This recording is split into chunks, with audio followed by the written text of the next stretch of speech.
সুপ্রিয় শিক্ষার্থীবৃন্দ, সকলে কেমন আছো? আশা করি সবাই ভালো আছো। আমিও আল্লাহর রহমতে ভালো আছি। আজকে আমি হিসাব বিজ্ঞানের একটি অধ্যায় নিয়ে আলোচনা করব। অধ্যায়টির নাম দুতরফা দাখিলা পদ্ধতি।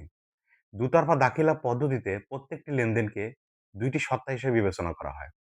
একটি সত্তা সুবিধা গ্রহণ করে থাকে এবং অপর সত্তা সুবিধা প্রদান করে থাকে। সুবিধা গ্রহণকারী হিসাবকে ডেবিট বলা হয় এবং সুবিধা প্রদানকারী হিসাবকে ক্রেডিট বলা হয়। দুতরফা দাখিলা পদ্ধতিটি আবিষ্কার করেন লুকা প্যাসিওলি। তিনি ইটালির ধর্মযাজক এবং তিনি ১৪৯৪ সালে তিনি একটি বই লেখেন। বইটির নাম হলো সুম্মা ডি অ্যারিথমেটিকা জিওমেট্রিয়া প্রপোর্শনিয়েট প্রপোর্শনালিটা। তিনি এই বইতে দুতরফা দাখিলা পদ্ধতিটি বিস্তারিত আলোচনা করেছেন। তিনি এখানে প্রত্যেকটি লেনদেনকে ২টি সত্তায় ২টি সত্তায় ভাগ করেছেন। এখানে একটি সত্তা দাতা এবং অপর সত্তা গ্রহীতা। হিসাব সমীকরণে এখানে প্রভাবিত করে। আমরা জানি হিসাব সমীকরণটি হলো A = L + OE। A হলো সম্পদ বা অ্যাসেট, L হলো লায়াবিলিটিস বা দায়, OE ওনার্স ইকুইটি বা মালিকানা সত্তা। এখন হলো সম্পদ।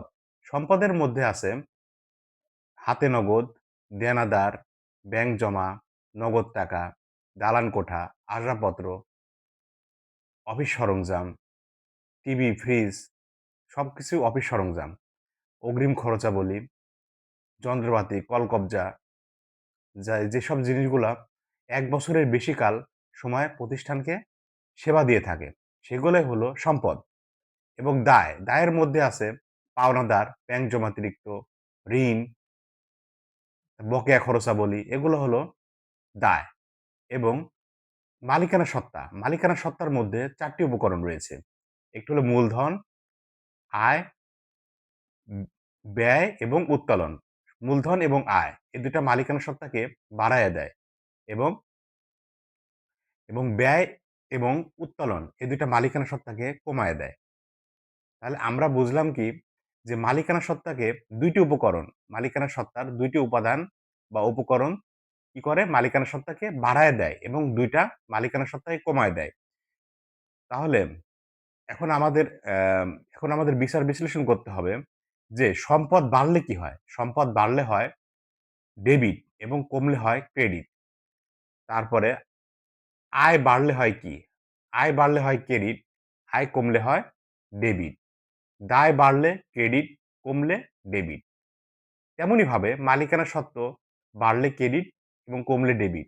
সম্পদের পুরোপুরি বিপরীত কাজটাই দায় এবং মালিকানা সত্ত্ব করে থাকে।